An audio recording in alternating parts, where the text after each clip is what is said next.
Humahampas ang puso ni Helena sa kanyang dibdib, parang isang ibong nagpupumilit kumawala sa hawla. Nanginginig ang kamay niya habang hawak ang patay at duguan na ahas. Ang balat nito'y malamig at nakakakilabot sa kanyang palad. Ngunit hindi ang ahas ang kanyang pinapansin. Ang mga mata niya ay nakatuon lamang sa batang lalaki sa kanyang harapan. Si Lucas. Hinaplos niya ang buhok nito. Sinuri ang bawat pulgada ng balat mula sa mga braso hanggang sa maliliit na binti. Okay ka lang ba, Lucas? May masakit ba sa'yo? May kagat ba? Sunod-sunod niyang tanong. Ang boses ay garalgal dahil sa takot. Umiling lang ang bata. Ang mga matay nanlalaki pa rin sa gulat. Pagkatapos ay bigla itong humagulgol at yumakap ng mahigpit sa kanyang bewang. Nanay Helen, takot po ako. Naramdaman ni Helena ang pag-init ng kanyang mga mata. Hinigpitan niya ang yakap sa bata. Hinalikan ito sa noo at ibinulong. Huwag kang mag-alala. Ligtas ka na. Hindi ka pababayaan ni Nanay Helen. Isang butil ng luha ang pumatak mula sa kanyang mata, hindi dahil sa takot, kundi dahil sa labis na ginhawa. Ilang minuto lang ang nakalipas, ang hardin na ito ay paraiso para sa kanila. Ang araw ay mainit sa Tagaytay at magkasama nilang inililipat ang isang maliit na puno ng rosa sa lupa. Maingat na hinukay ni Helena ang lupa gamit ang isang maliit na pala, habang si Lucas naman ay tuwang-tuwang nagdidilig. Dahan-dahan lang, Lucas, natatawang sabi ni Helena. Baka malunod ang ating rosas. Gusto ko po kasi siyang lumaki agad, Nanay Helen. Sagot ng bata. Ang muka'y puno ng inosenteng pag-asa. Para marami na siyang bulaklak pag-birthday ni Daddy. Napangiti si Helena. Ang tawag na Nanay Helen mula sa bibig ng bata ay musika sa kanyang pandinig. Isang bagay na hindi niya inaasahan pero lihim niyang ikinatutuwa. Ngunit ang paraisong yon ay biglang nilamig. What a touching scene! Ang katulong at ang batang amo. Parang pelikula. Ang boses na yon, matamis pero puno ng lason, ay pag-aari ni Camila Villanueva. Nakatayo ito sa di kalayuan. Suot ang isang mamahaling puting bestida na tila hindi nababagay sa hardin. Ang kanyang mga mata ay mapanuri. Tinitingnan ang maruruming kamay ni Helena nang may pandidiri. Agad na napayuko si Helena. Ma'am Camila, magandang hapon po. Hindi siya pinansin ni Camila. Sa halip, lumapit ito kay Lucas. Lucas baby, look at you. You're so dirty. Halika na sa loob. Your hands are full of germs. Pero Tita Camila, nagtatanim po kami ni Nanay Helen. Sagot ni Lucas, nagtatago sa likod ni Helena. Isang matalim na tingin ang ipinukol ni Camila kay Helena. Helena, alam mo kung nasaan ang lugar mo. Huwag mong hinihikayat ang bata sa mga gawaing hindi nababagay sa kanya. Bago pa man makasagot si Helena, isang mabilis na kaluskos mula sa mga halaman ang narinig nila. Isang iglap lang ang lahat. Mula sa damuhan, isang maitim at makintab na ahas ang biglang lumitaw. Ang ulo nito'y nakaangat, handang tumuklaw, at ito'y gumagapang. Hindi patungo sa kanya, kundi patungo kay Lucas. Walang oras para mag-isip, walang oras para sumigaw. Ang tanging nakita ni Helena ay ang panganib at ang batang kailangan niyang protektahan. Itinulak niya si Lucas palayo. Lucas, tumakbo ka! Kasabay noon, dinampot niya ang matigas na palang hawak niya at buong lakas na ipinalo sa ulo ng ahas. Nagwala ang ahas, pumulupot sa kanyang braso pero hindi niya ito binitawan. Paulit-ulit niyang ipinalo hanggang sa hindi na ito gumalaw. Doon lang siya nakahinga. Doon lang bumalik ang lakas sa kanyang mga tuhod at doon din nagsimula ang tunay na kamandag. Diyos ko! Lucas! Anong ginawa mo sa anak ko? Pero hindi si Lucas ang tinutukoy ni Camila. Ang mga mata nito ay nanlilisik na katitig sa kanya. Puno ng galit, puno ng pagkasuklam. Ikaw! Sigaw ni Camila at sa isang kisap mata, ang pagkagulat sa kanyang muka ay napalitan ng mga luhang buhaya. Anong balak mo? Bakit ka nagdala ng ahas dito? Gusto mo bang saktan kami? Napanganga si Helena. Ang mga salita ay tila naipit sa kanyang lalamunan. Di, Ma'am, iniligtas ko lang po si Lucas. Sinungaling. Humagulgol si Camila, isang perpektong pag-arte na kayang linlangin ang kahit sino. Nakita kita. Nakita kong ikaw ang naglagay ng ahas diyan. Dahil naiinggit ka. Dahil gusto mong umalis ako dito. Parang binuhusan ng nagyayelong tubig si Helena. Ang buong katawan niya ay nanigas. Ito na naman. Ang pamilyar na pakiramdam. Ang sakit ng pagiging biktima ng isang kasinungalingang kailanman ay hindi niya magagawang labanan. Hindi po totoo yan. Halos pabulong na, sabi ni Helena. Ang mga luha ay nagsimula nang mamuo sa kanyang mga mata. Tita Camila is a liar. Sumigaw si Lucas, humihikbi. Nanay Helen saved me. The snake was bad. Ngunit ang boses ng isang bata ay walang kapangyarihan laban sa isang dalubhasang sinungaling. Binalingan ni Camila si Lucas. Quiet, baby. She's a bad woman.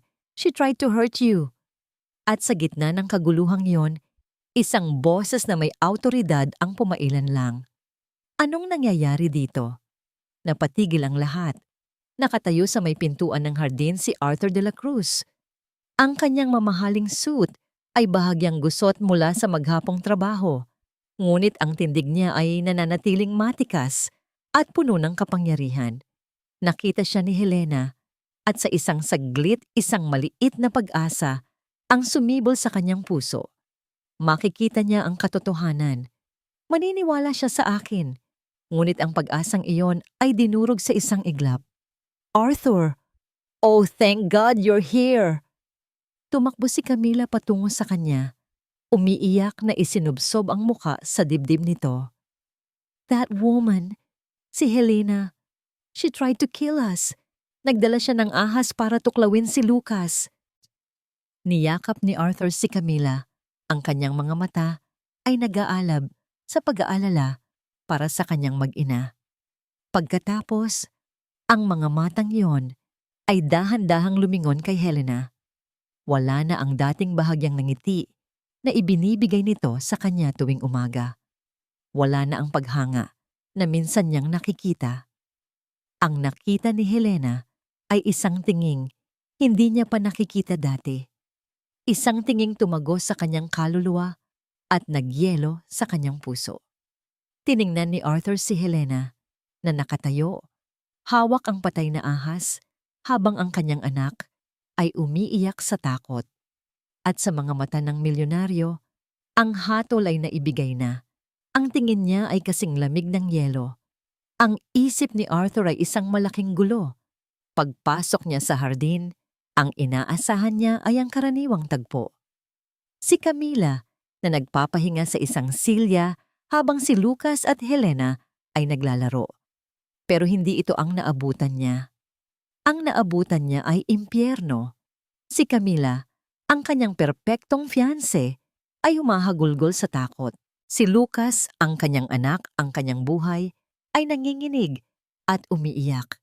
At si Helena, ang tahimik at mapagkakatiwalaang si Helena, ay nakatayo roon, hawak ang isang duguang ahas.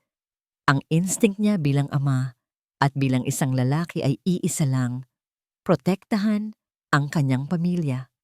Helena, ipaliwanag mo, utos niya, ang boses ay matigas at walang emosyon. Ito ang boses na ginagamit niya sa boardroom kapag may malaking problema, kapag kailangan niyang kontrolin ang sitwasyon. Nabitawan ni Helena ang ahas. Kumalat ang dugo sa berdeng damo. Sir, hindi po.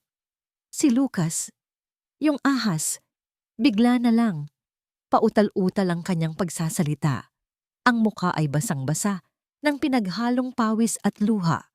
Mula sa pananaw ni Arthur, mukha itong isang taong nahuli sa akto. Anong hindi? Nakita ko, Arthur. Muling sumabat si Camila, kumakapit sa braso niya na parang ito ang kanyang tanging kaligtasan. Bigla niyang itinulak si Lucas palapit sa ahas. Kung hindi ako sumigaw, baka kung ano na ang nangyari sa anak mo. Isang kasinungalingan. Isang napakalaking kasinungalingan. Ngunit sa pandinig ni Arthur, na puno ng adrenaline at takot, ito ay tunog posibilidad. Sir, hindi po totoo yan. Pakiusap ni Helena.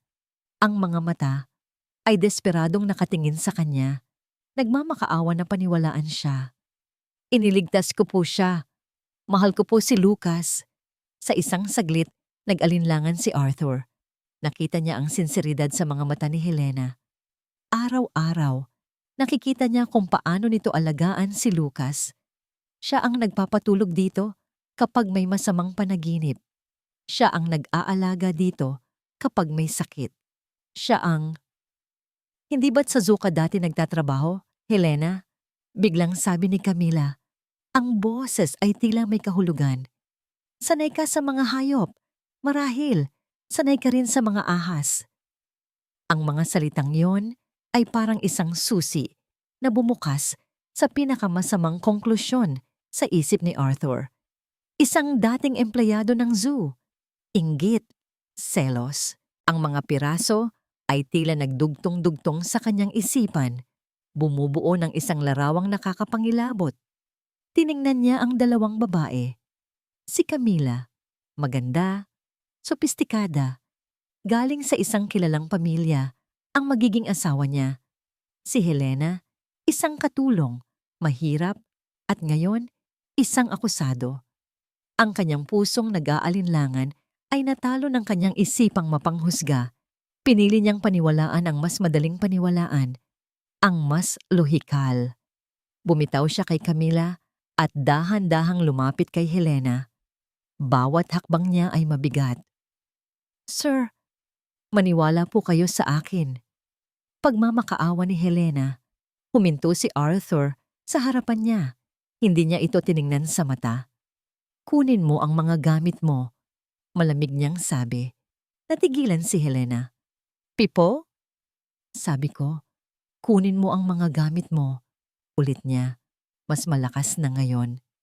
Umalis ka na. Pero Sir Arthur, bigla siyang dinukot sa bulsa.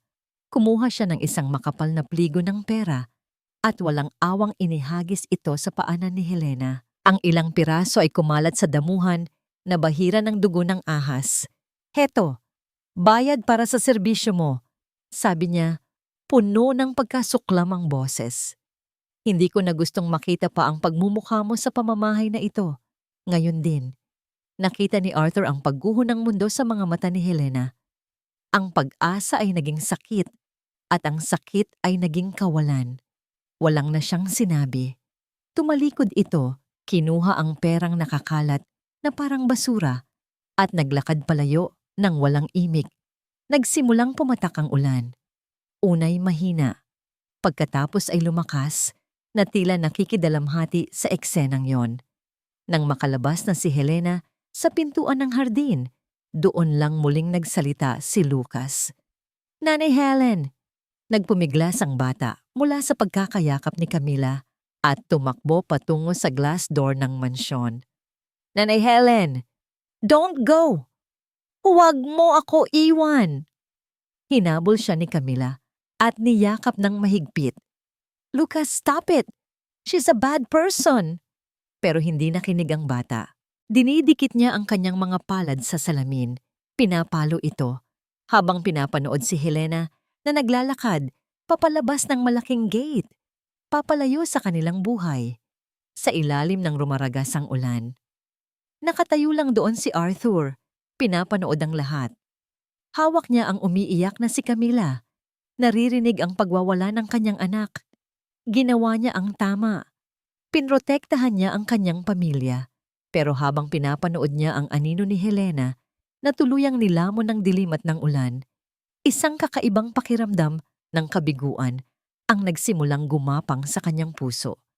Isang pakiramdam na tila hindi isang ahas ang kanyang pinalayas, kundi isang anghel. Hindi na naramdaman ni Helena ang lamig ng ulan na tumatama sa kanyang balat. Manhid na ang buo niyang katawan habang nakaupo siya sa jeep, yakap ang basang-basang supot na naglalaman ng kanyang iilang damit. Ang mga ilaw ng syudad ay nagmimistulang mga mantsa lamang sa bintana. Isang malabong paalala ng isang mundong patuloy na umiikot kahit na ang sa kanya ay huminto na. Ang bawat patak ng ulan ay parang isang suntok.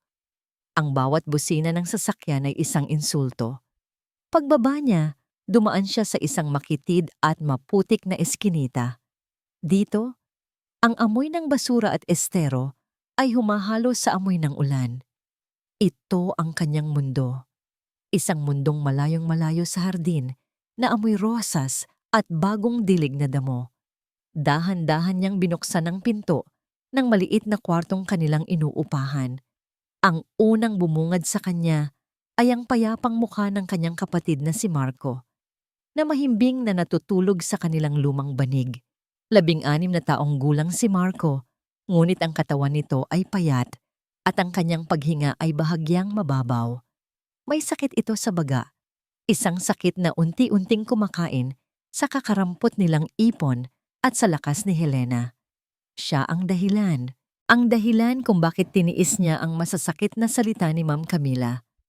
Ang dahilan kung bakit siya nagpapakapagod araw-araw.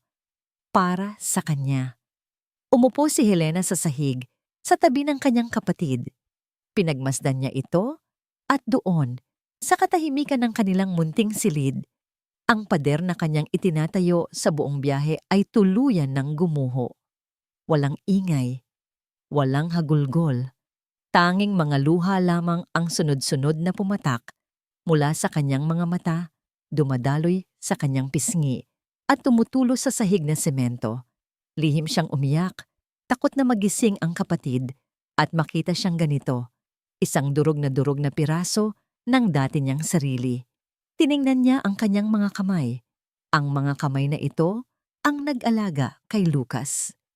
Ang mga kamay na ito ang nagligtas dito mula sa ahas. At ang mga kamay na ito rin ang hinusgahan bilang kamay ng isang kriminal. At sa isang iglap, bumalik ang lahat. Ang multo ng kahapon. Nasa loob siya ng Manila Zoo. Masaya. Ang amoy ng mga hayop at ang sigawan ng mga bata ay musika sa kanyang pandinig. Ito ang pangarap niya. Katabi niya ang kanyang matalik na kaibigan, si Lisa. Ang galing mo talaga, Lena, sabi ni Lisa, habang pinapanood nilang kumain ng isang Philippine Eagle. Ikaw na yata ang paborito ni Kalayaan. Ngumiti siya. Mahal niya ang trabaho niya, mahal niya ang mga hayop. Ngunit makalipas ang isang linggo, ang paraisong yon ay naging impyerno. Natagpuang patay si Kalayaan. Nag-imbestiga ang zoo veterinarian. May lason sa pagkain. Lahat ng mata ay napunta sa kanya. Siya ang tagapag-alaga. Hindi ko po magagawa iyan. Mahal ko po si Kalayaan. Umiiyak niyang sabi sa kanilang manager. At pagkatapos, lumabas si Lisa, ang kanyang matalik na kaibigan, na umiiyak din. Sorry, Lena. Pero nakita kitang naglalagay ng kung ano sa pagkain niya nung isang gabi. Akala ko bitamina lang. Parang gumuho ang mundo niya.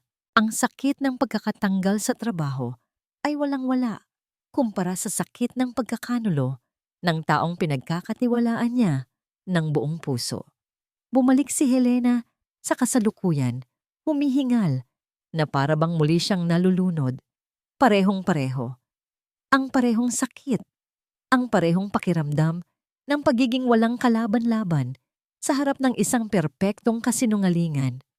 Napayuko siya at napahawak sa kanyang dibdib. Sumpa ba ang kabaitan?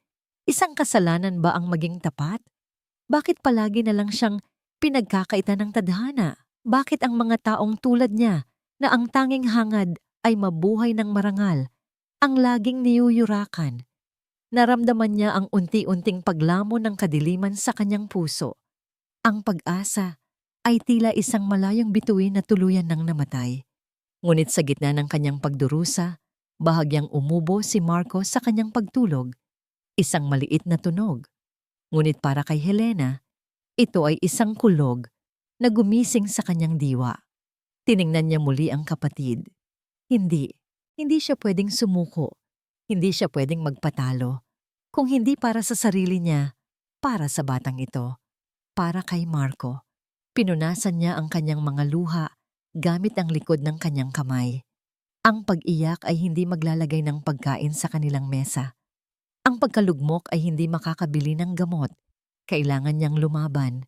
Muli, tatayo na sana siya para magpalit ng damit nang biglang umilaw ang kanyang luma at basag na cellphone sa ibabaw ng isang kahon. Isang text message mula sa isang numerong hindi rehistrado. Dahil sa pagtataka, binuksan niya ito. 2 maikling pangungusap lang ang nakasulat, ngunit sapat na yon para mapatigil ang pagtibok ng kanyang puso. Alam ko ang ginawa ni Camila. Mag-ingat ka. Ang tawa ni Camila ay parang kristal na pinatutunog, matinis at malinaw, habang isinasalin niya ang mamahaling red wine sa 2 kopita. Hindi ito ang tawang naririnig ni Arthur, isang tawang mahinhin at kontrolado. Ito ay isang tawang malaya, walang pigil at puno ng tagumpay. Nasa loob sila ng isang marangyang condo unit sa Makati, isang lugar na hindi alam ni Arthur na umiiral. Dito, ang maskara ni Camila bilang isang perpektong fiancé ay nalalaglag. Inilalantad ang tunay niyang pagkatao. To us, sabi niya, itinaas ang kanyang kopita. Sa kanyang harapan, si Davy, ang tapat na driver ng pamilya De La Cruz, ay nakangisi. Hinubad na niya ang kanyang uniforme at napalitan ito ng isang itim na polo shirt.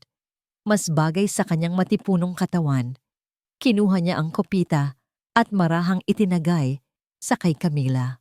Sa atin, sagot niya, at sa isang lagok, inubos ang alak.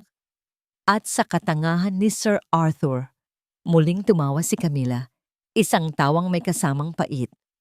Huwag mo siyang tawaging Sir, nakakairita, para kang aso na sunod-sunuran.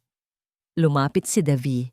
Ipinatong ang mga kamay sa bewang ni Camila at hinila ito palapit sa kanya. Hindi ba't yun naman talaga ang papel ko? Ang maging tapat mong aso? Bulong niya bago ito halikan ng may pagnanasa. Ang mga halik nila ay gutom at marahas. Hindi tulad ng mga maingat at formal na halik na ibinibigay ni Camila kay Arthur. Ito ay pagsasama ng 2 nilalang na pareho, ang kulay ng kaluluwa, maitim. Napakagaling ng pag-arte mo kanina, mahal ko. Sabi ni Davy nang sila'y maghiwalay. Kahit ako ay halos maniwala na sa mga luha mo. Ngumisi si Camila at lumayo para muling magsalin ng alak. Practice makes perfect. At ilang taon ko nang pinapractice kung paano paikutin ang mga mayayamang hangal sa aking palad. Sumeryoso ang kanyang mukha. Pero hindi ko inakalang gagawin talaga ng mangmang na yon. Ang iligtas si Lucas, akala ko'y tatakbo siya palayo. Mabait kasi, kibit balikat ni Davy. At yan ang kahinaan ng mga taong tulad niya. Akala nila, ang kabaitan ay isang kalasag. Hindi nila alam, isa itong target sa kanilang likod. Umupo si Camila sa isang leather sofa, ipinag-cruise ang kanyang mga binti. Ang itsura niya ngayon ay hindi na ang biktimang umiiyak, kundi isang reyna na nagmamasid sa kanyang nasasakupan. Kailangan natin siya para mawala sa landas, sabi niya. Ang boses ay malamig at puno ng kalkulasyon. Habang nandyan siya, unti-unti niyang nakukuha ang loob ni Lucas. At nakikita ko sa mga mata ni Arthur, may kaunting paghanga, isang maliit na kislap na kailangan kong patayin bago pa ito maging apoy. At ngayon, patay na, sabi ni Davy, umupo sa tabi niya. Ano ang susunod na plano? Isang mapait na ngiti ang gumuhit sa labi ni Camila. Ikinuwento niya ang tungkol sa mga utang na bumabaon sa kanilang pamilya, ang mga bangkong tumatawag araw-araw, ang kahihiyang nag-aabang sa kanila Kapag nalaman ng lahat na ang mga Villanueva ay hindi na kasing yaman ng inaakala. Ang kasal, yun ang susunod na hakbang, deklara niya. Pagkatapos ng kasal, kailangan kong makumbinsi si Arthur na ilipat ang ilang properties at shares sa pangalan ko. For security, for our future family. At kung hindi siya pumayag, tanong ni Davy. Tumingin si Camila sa kanya at sa mga mata nito, nakita ni Davy ang isang bagay na nagpatindig sa kanyang mga balahibo. Isang malamig at walang awang determinasyon. Lahat ng tao ay may kahinaan, Davy, sabi niya. At kung ang pagmamahal ay hindi sapat para kontrolin si Arthur, marahil, kailangan nating gumamit ng ibang paraan. Nag-aalalang napalunok si Davy. Masyado nang mapanganib ito, Camila. Paano kung may makatuklas? Naalala niya ang isang bagay.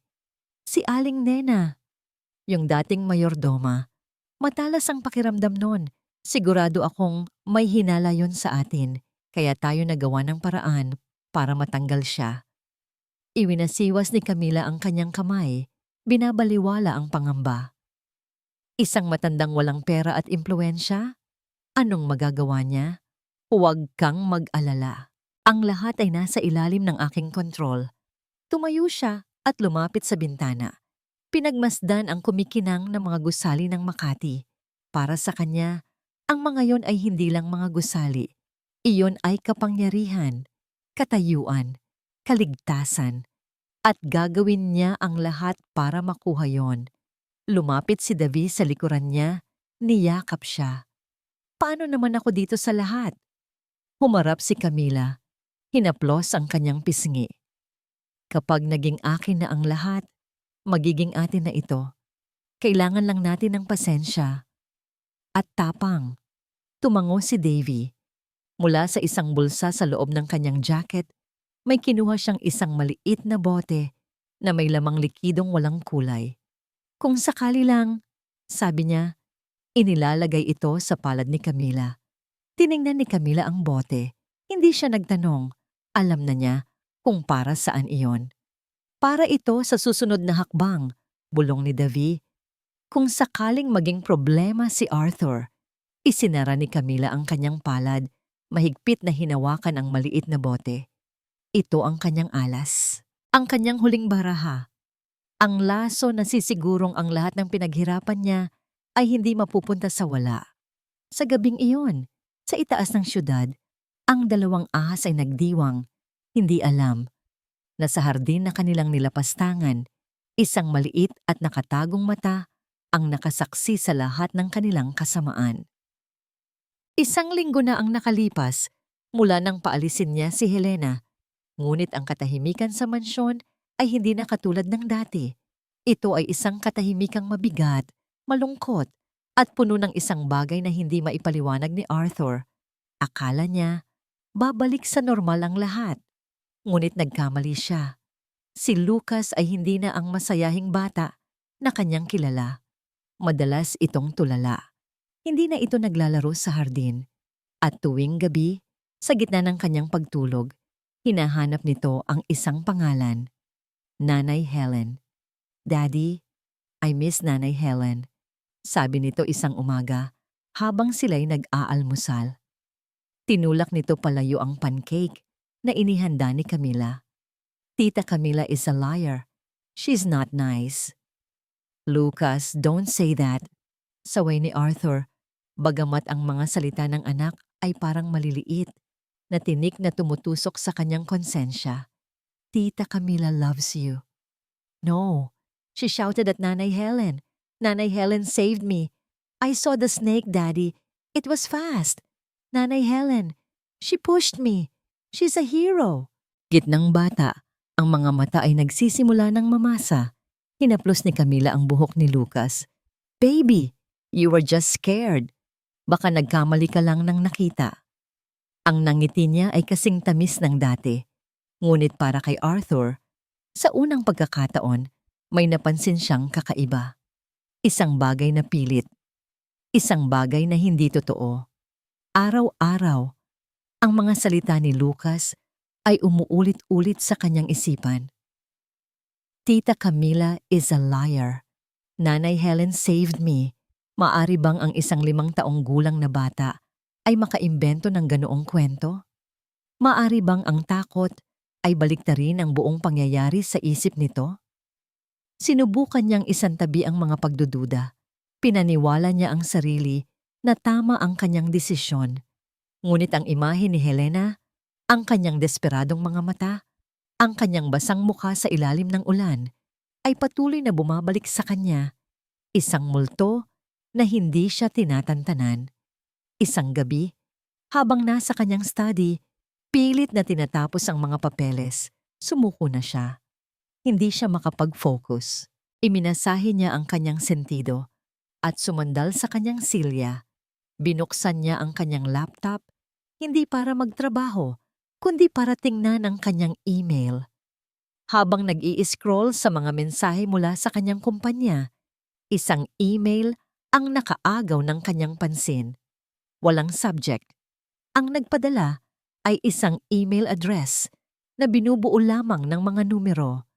Dahil sa pag-usisa, binuksan niya ito. Mayroon lamang itong isang maikling pangungusap para sa kaligtasan ni Sir Lucas at sa ilalim nito mayroong isang video file na naka-attach. Kinabahan si Arthur. Inilapit niya ang kanyang mukha sa screen. Sino ang magpapadala nito? Anong ibig sabihin nito? Nanginginig ang kanyang daliri nang i-click niya ang play. Ang unang lumabas ay isang pamilyar na view. Ang kanyang hardin. Ang kuha ay medyo mataas. Tila galing sa isang puno. Ang petsa at oras sa sulok ng screen ay nagpapatunay na ito ay kuha noong araw ng insidente. Nagsimula ang video. Sa una ay tahimik. Pagkatapos, may pumasok sa frame. 2 tao, si Camila at si Davy. Nanigas si Arthur sa kanyang kinauupuan. Naka-off ang audio, ngunit malinaw na malinaw ang kanilang mga galaw. Nakita niya si Davy na may inilabas mula sa isang sako. Isang mahaba at maitim na bagay. Isang ahas. Naramdaman ni Arthur ang panlalamig ng kanyang buong katawan. Hindi siya makahinga. Nakita niya sa video kung paano maingat na inilagay ni Davy ang ahas sa damuhan. Malapit sa lugar kung saan karaniwang naglalaro si Lucas. Nakita niya si Camila na tumango at ngumiti. Isang ngangiting hindi para sa kanya. Isang ngangiting demonyo. Pagkatapos ay umalis na sila na parang walang nangyari. Hindi pa tapos ang video. Naka-fast forward ito. Makalipas ang ilang minuto, pumasok sa frame si Helena at si Lucas. Napanood niya ang masayang pagtatanim ng dalawa. At pagkatapos, ang ahas. Pinanood niya na para bang nanonood ng isang horror movie kung paano gumapang ang ahas palapit sa kanyang anak. At pinanood niya ng paulit-ulit ang isang iglap na kilos na nagligtas sa buhay nito. Hindi itinulak ni Helena si Lucas patungo sa ahas. Itinulak niya ito palayo. Buong lakas. Isang kilos ng purong sakripisyo. Pagkatapos ay pinanood niya ang kabayanihan ni Helena. Ang pagpalo. Ang paglaban. At pagkatapos, ang eksaktong sandali nang dumating si Camila at nagsimulang umarte. Ang pagsigaw, ang pag-iyak, ang pagturo. Lahat ay kasinungalingan. Pinindot ni Arthur ang pause. Ang kanyang paghinga ay mabigat at malakas sa sobrang katahimikan ng silid. Inulit niya ang video at inulit pa at inulit ulit. Bawat ulit ay parang isang matalim na kutsilyo na paulit-ulit na isinasaksak sa kanyang dibdib. Ang bawat detalye ay malinaw na ngayon. Ang ngiti ni Camila, ang paglabas ng ahas, ang sakripisyo ni Helena, ang kasinungalingan, lahat. Napatitig siya sa screen sa naka-freeze na imahe ng mukha ni Camila habang nagkukunwaring umiiyak.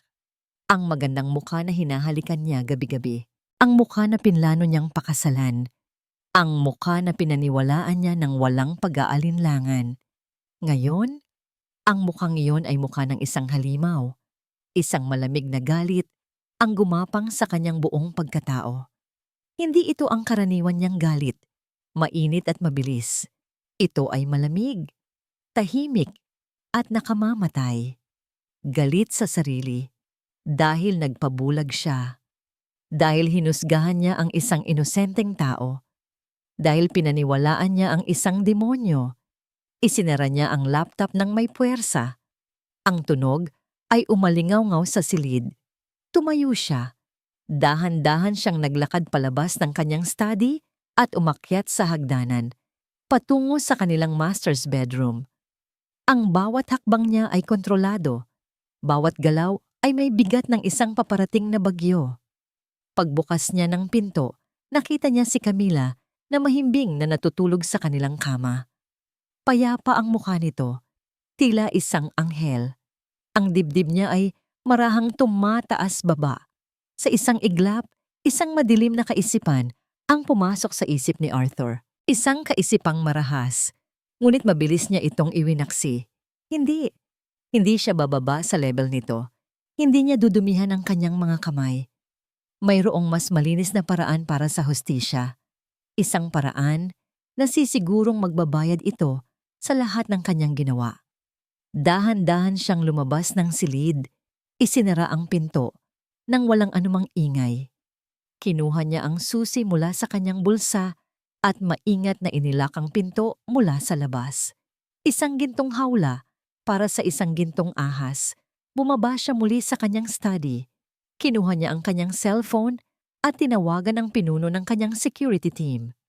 "Leo," sabi niya, "ang boses ay matatag at walang bakas ng pag-aalinlangan. I-secure mo ang buong mansyon. Walang pwedeng pumasok o lumabas ng walang pahintulot ko. Naiintindihan mo ba?" "Yes, sir. May problema po ba?" tanong ng nasa kabilang linya. "Just do it," sagot ni Arthur. "At isa pa, ikonekta mo ako sa police chief. Ngayon din." Habang naghihintay na mailipat ang tawag, muli niyang binuksan ang laptop. Pinanood niya sa huling pagkakataon ang video. Sa pagkakataong ito, hindi nagalit ang naramdaman ni Aibia, kundi isang nakakayanig na pagsisisi. Naalala niya ang mukha ni Helena habang pinapalayas niya ito. Ang sakit, ang pagkadurog, ang kawalan ng pag-asa. Naalala niya ang paghagis niya ng pera sa paanan nito. Naalala niya ang pagtalikod niya habang ang kanyang anak ay umiiyak at nagwawala. Napapikit siya ng mariin. Anong nagawa ko? Anong nagawa ko sa kanya? "Chief Velasco on the line, sir," sabi ng kanyang security head. Idinilat ni Arthur ang kanyang mga mata.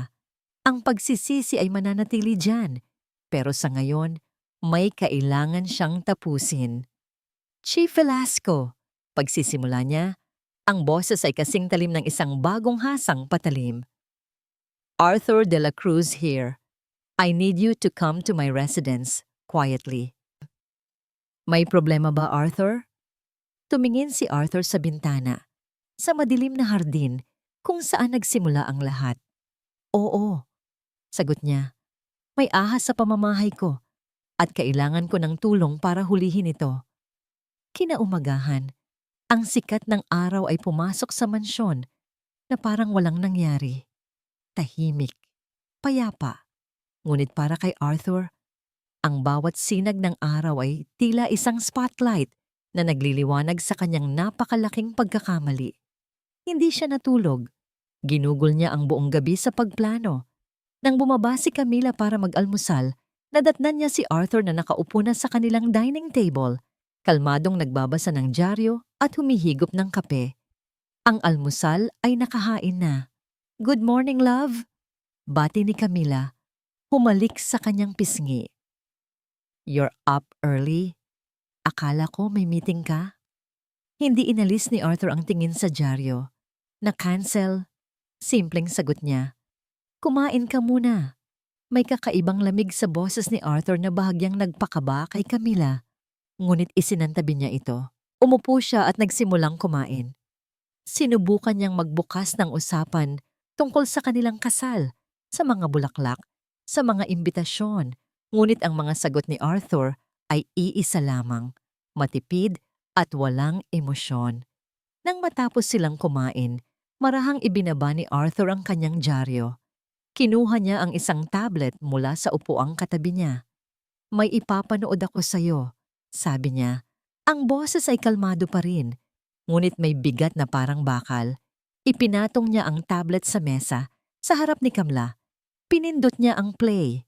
Sa una, ngumiti pa si Camila. Ano na namang video yan, love? Baka pwedeng mamaya na natigil siya. Ang kulay ay unti-unting nawala sa kanyang mukha. Ang nangiti sa kanyang labi ay naglaho, napalitan ng pagkalito. Pagkatapos ay nang hindi maipaliwanag na takot. Nakita niya ang sarili niya. Nakita niya si Davy. Nakita niya ang ahas. Ano to? Utal niya. Ang mga mata ay hindi maialis sa screen. Is this some kind of sick joke, Arthur? Hindi sumagot si Arthur. Hinayaan niyang magsalita ang video. Napanood ni Camila ang buong pangyayari. Ang paglagay ng ahas, ang pagdating ni Helena at Lucas, ang kabayanihan ni Helena, ang pag-arte niya, lahat ay naroon. Isang hindi maikakailang katotohanan na tumatambad sa kanyang harapan. Saan mo nakuha yan? Sigaw niya, ang boses ay nanginginig. Gawa-gawa lang yan. Edited yan. Alam kong galit ka pa rin sa nangyari, pero hindi mo kailangang gumawa ng ganito. Tumayo si Arthur. Ang kalmadong anyo niya ay nawala na, napalitan ng isang galit na nag-aapoy sa kanyang mga mata. Gawa-gawa? Tanong din niya. Ang boses ay mababa at puno ng panganib. Camila, I treated you like a queen. I was ready to give you my name, my life, my son's future, at ito ang isusukli mo sa akin? Hindi totoo yan. Mahal kita, Arthur. Pagpupumilit ni Camila, ang mga luha ay nagsimula na namang tumulo.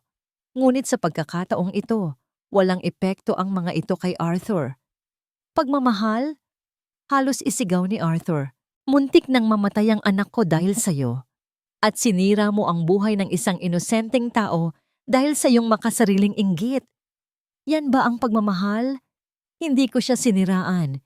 She deserved it. Isa lang siyang hamak na katulong.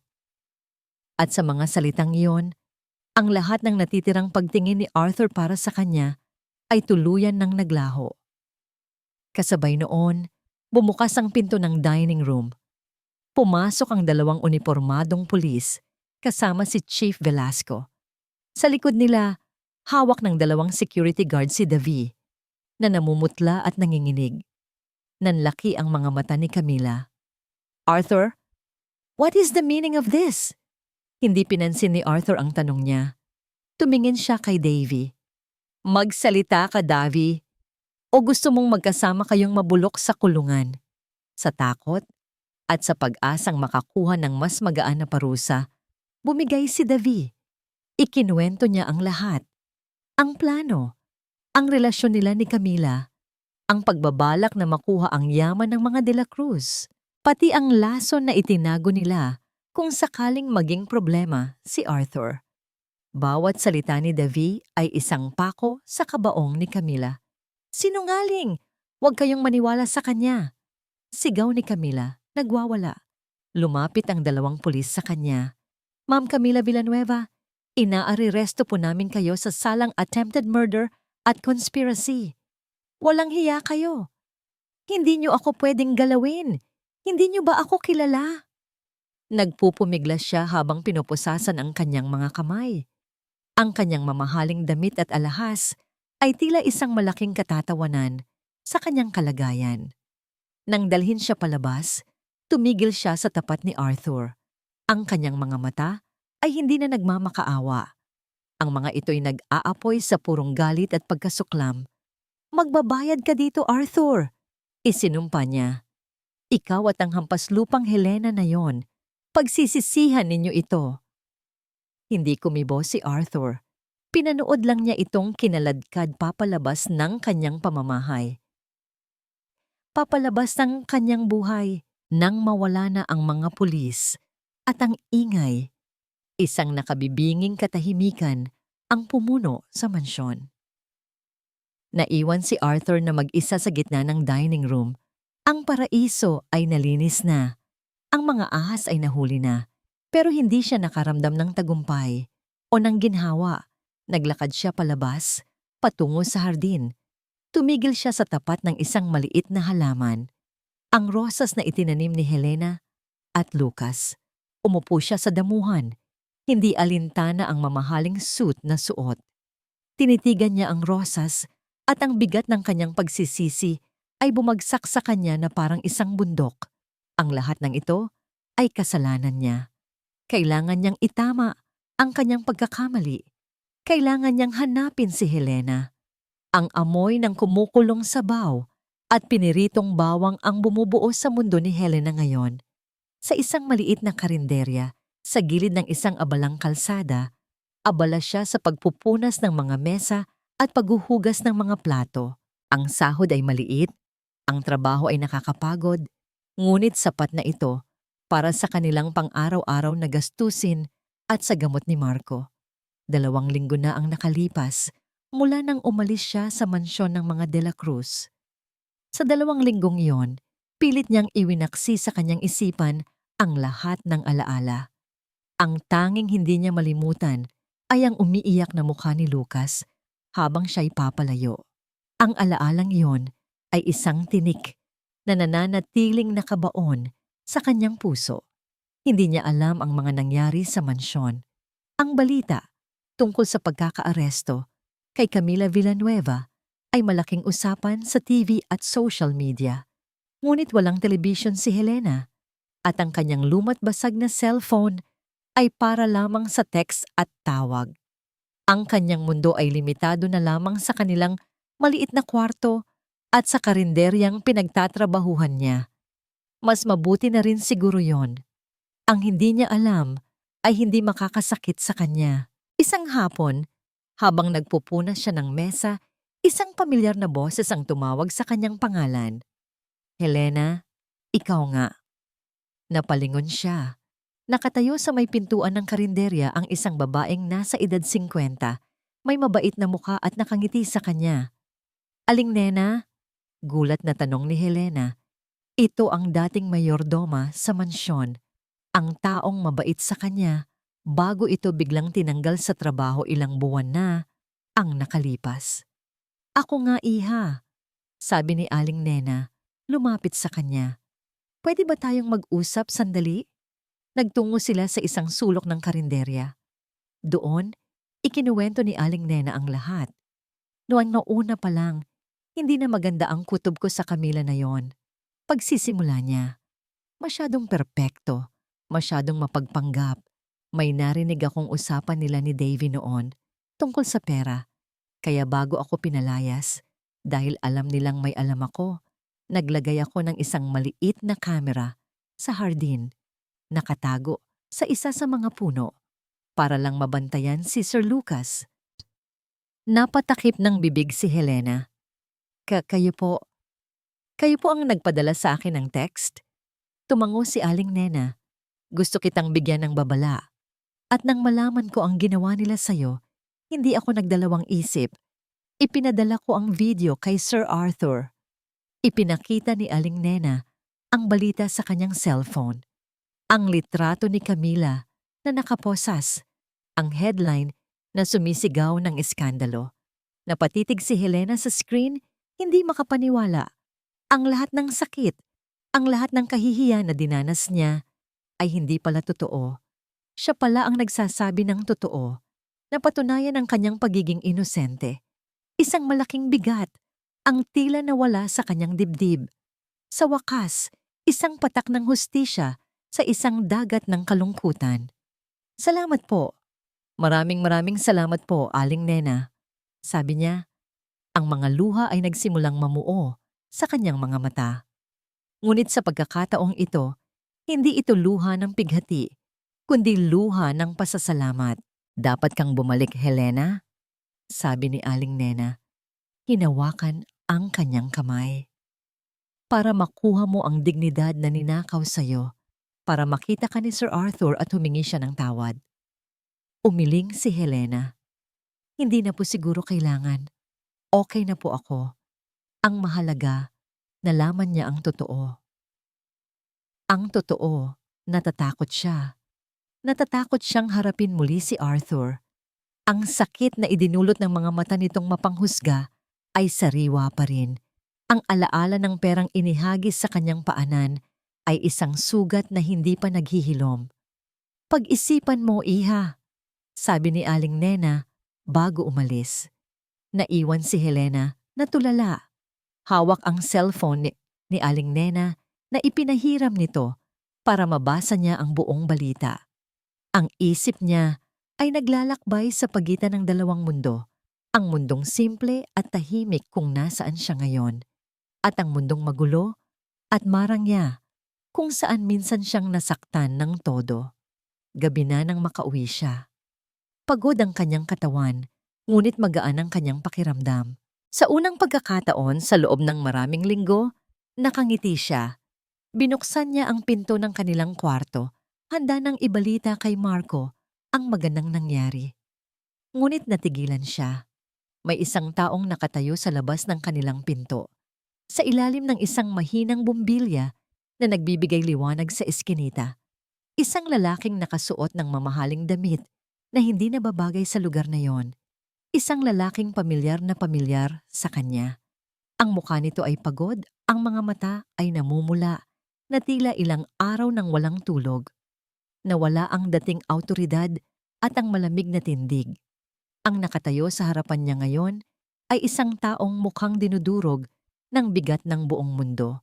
Nakatitig ito sa kanya, at sa ilalim ng mahinang ilaw ng eskinita, nakita ni Helena ang isang bagay na hindi niya kailanman inakalang makikita. Isang butil ng luha ang dahan-dahang pumatak sa pisngi ni Arthur de la Cruz. Nakatayo lang sila roon, sa gitna ng makipot na eskinita. Ang katahimikan sa pagitan nila ay mas mabigat pa kaysa sa mga salitang hindi nila masabi. Si Helena, hawak ang susi ng kanilang pinto, nananatiling hindi makagalaw. Si Arthur, nakatayo na parang isang estatwa, hinahayaang makita ni Helena ang kahinaan sa kanyang mga mata. Si Arthur ang unang bumasag sa katahimikan. "Helena," sabi niya. Ang boses ay garalgal at halos pabulong. Tila ang simpleng pagbigkas sa kanyang pangalan ay isang napakabigat na gawain. Hindi sumagot si Helena. Hindi niya alam kung ano ang sasabihin. Ano nga ba ang dapat sabihin sa isang taong dumurog sa'yo at ngayon ay nasa harapan mo, mukhang durog din. Naglakad si Arthur, isang hakbang, papalapit sa kanya. Itinaas ni Helena ang kanyang kamay, isang senyales na huminto ito. At huminto nga si Arthur. Ang simpleng kilos na yon, ang kanyang pagtigil ay nagsasabi ng lahat. Wala na ang dating arogante at makapangyarihang amo. Alam ko na ang lahat. Pagpapatuloy ni Arthur. Napanood ko ang video, ang ginawa nila, at ang ginawa mo. Muli, katahimikan. "Patawarin mo ako," sabi ni Arthur. Ang dalawang salitang yon ay puno ng sakit, pagsisisi, at bigat na tila matagal na niyang kinikimkim. Walang araw o gabi na lumipas na hindi ko naisip ang ginawa ko sa'yo. Nabulag ako, Helena. Nabulag ako sa yaman, sa estado sa buhay, sa mga magagandang salita.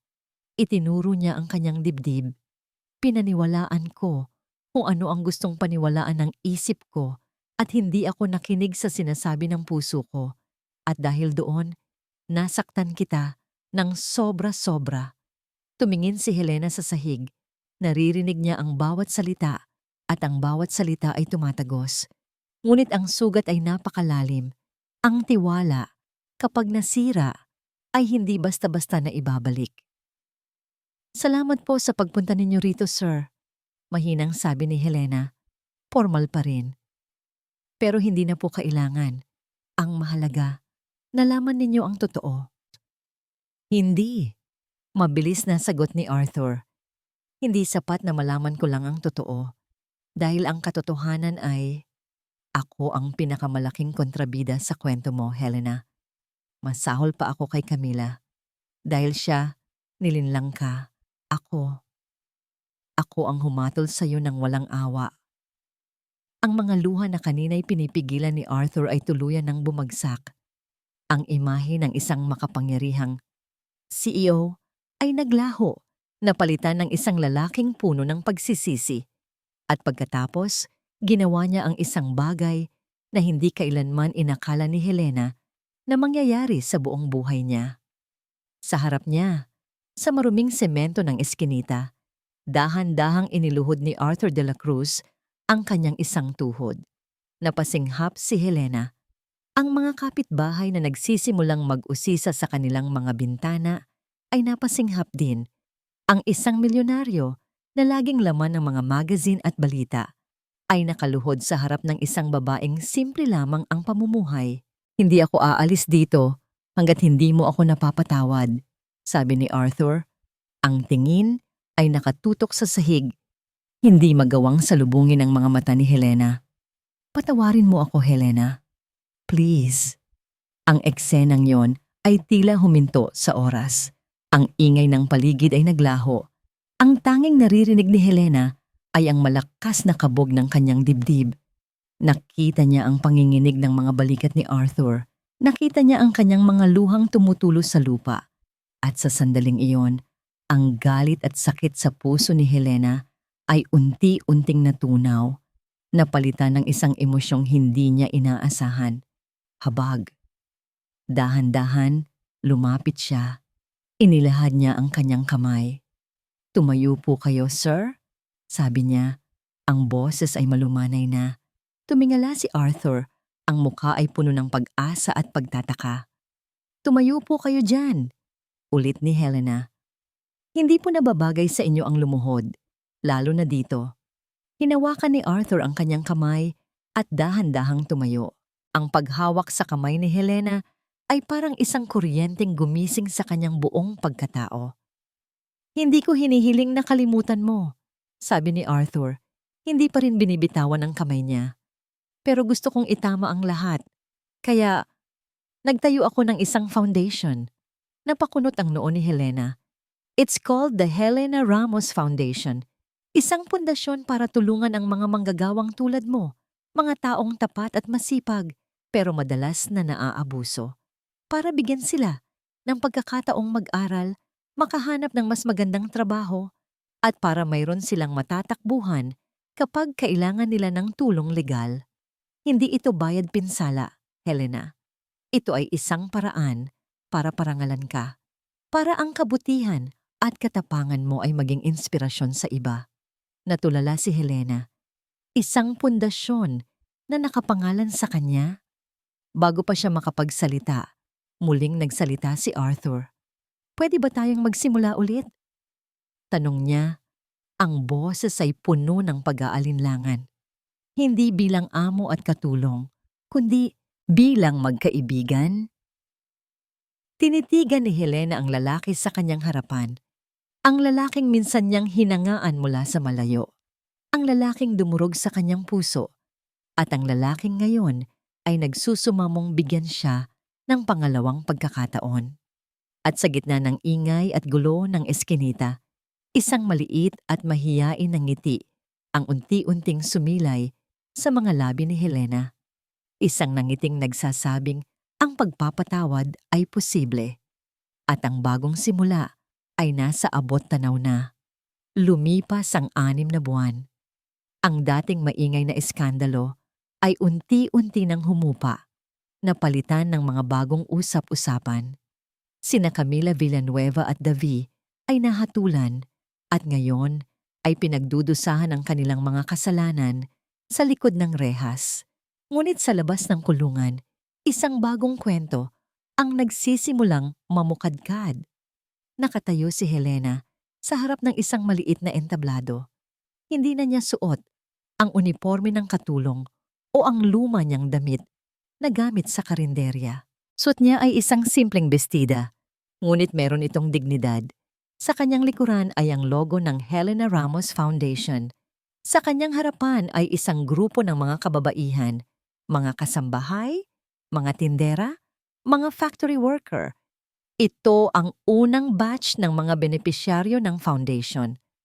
Ang pangalan ko po ay Helena Ramos. Pagsisimula niya, Ang boses ay bahagyang nanginginig sa una, ngunit unti-unting tumatatag. Tulad po ninyo, naranasan ko rin pong mangarap, mapagod, at masaktan. Naranasan ko pong husgahan dahil lamang sa aking anyo at estado sa buhay. Nagpatuloy siya. Ikinuwento hindi ang detalye ng kanyang sakit, kundi ang aral na kanyang natutunan.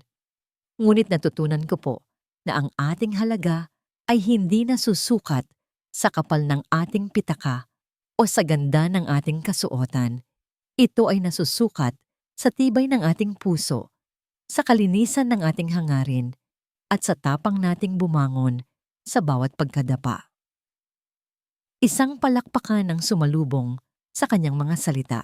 Mula sa gilid ng silid, nakita niya si Arthur, nakasandal sa pader, nakangiti sa kanya. Isang ngiting puno ng paghanga at respeto. Hindi na siya ang amo, kundi isang taga-suporta, isang kaibigan. Pagkatapos ng seremonya, nilapitan siya ng mga tao, nagpapasalamat, yumayakap.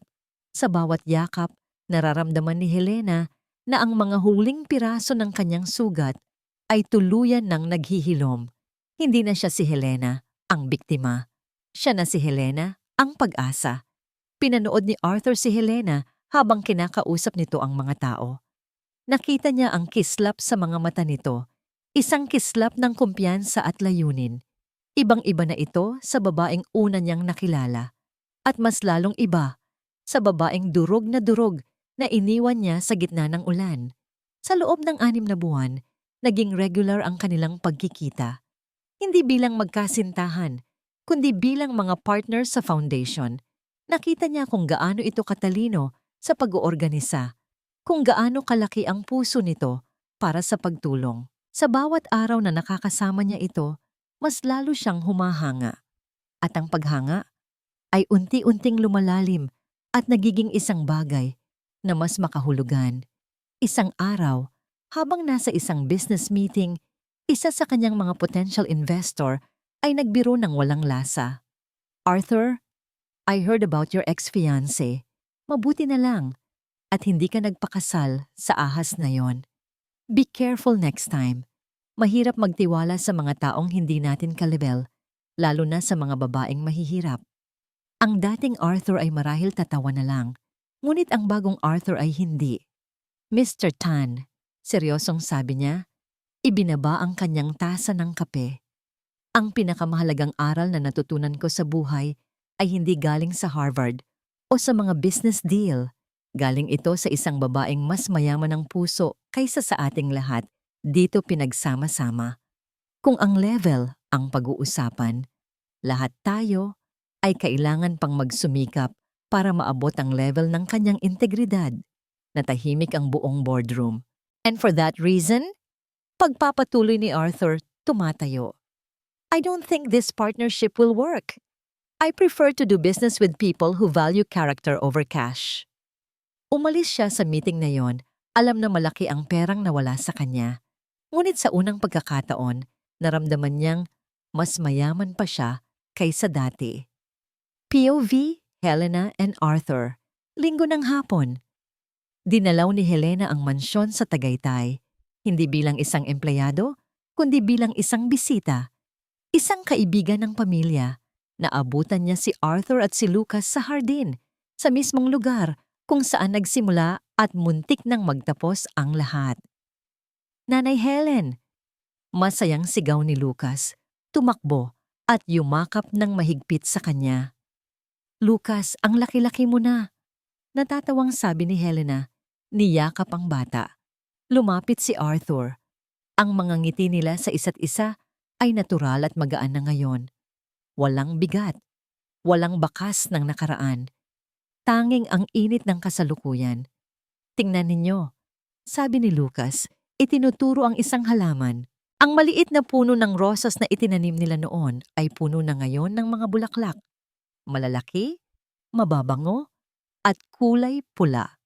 Isang simbolo ng isang bagay na nakaligtas sa lason at ngayon ay namumukadkad ng buong ganda. "Ang ganda niya," bulong ni Helena. "Katulad mo," mahinang sagot ni Arthur, Sapat lang para marinig niya. Nagkatinginan sila. Sa mga mata ni Arthur, wala nang paghuhusga. Tanging pagmamahal at pagsuyo. Hindi na nila kailangan ng mga salita. Hindi na nila kailangan ng mga pangako. Ang kanilang mga paglalakbay, ang kanyang pagbangon mula sa abo, at ang kanyang pagkatuto mula sa pagkakamali ay nagtagpo sa gitna.